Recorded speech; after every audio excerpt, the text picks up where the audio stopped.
আজকে এসেছিলাম দীঘা নাইকালি মন্দিরে শঙ্করপুর। তো দেখা হয়েছে কার কার সঙ্গে, দেখো দিদির সঙ্গে দেখা হয়েছে, এখানে দিদি, সেখানে দাদার সঙ্গে দেখা, সেখানে তো আমাদের রয়েছেন তোমরা তো সবাই জানো তাপস দা এখন ফেমাস, ইউটিউবে ফেমাস, মানে একদম কি বল ভাইরাল ব্যাক। আরে না না সেরকম কিছু নয়।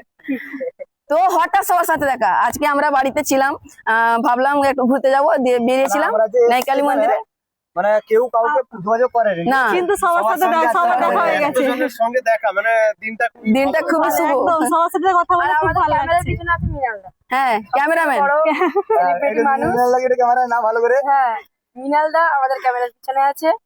আর সবার সাথে আজকে যে দেখা হয়ে যাবে আমরা ভাবতে পারিনি, খুব ভালো লাগছে সবার সাথে দেখা হয়ে।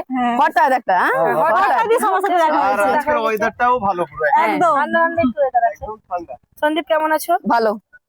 ভালো। হ্যাঁ। কিন্তু তোমার একটা জিনিস আমার ভালো লেগেছে যে মাইকে অ্যানাউন্স করেছিলে। তোমার যে এই বয়সে এই প্রতিভাটা দেখতে পাবো আমি ভাবিনি। খুব ভালো হয়েছে কিন্তু, সেরা সেরা। সন্দীপের গার্লফ্রেন্ডের সঙ্গে পরে আমরা দেখা করাবো। তোর গার্লফ্রেন্ড আছে তো? আছে। বলছে না এখন আছে। আমাদের বাড়ির কাছে থাকা সত্ত্বেও আমাদের এখানে দেখা হওয়ার কথা বলছি, এটা হচ্ছে সব থেকে বড় কথা। বাড়ির পাশে থেকে দেখা হয় কিন্তু কথা হয়নি। হ্যাঁ। আজকে কথা বলেও ভালো লাগছে সবার মানে সাথে। বাড়ি ছেড়ে দিয়ে আমরা এসেছি শঙ্করপুরে।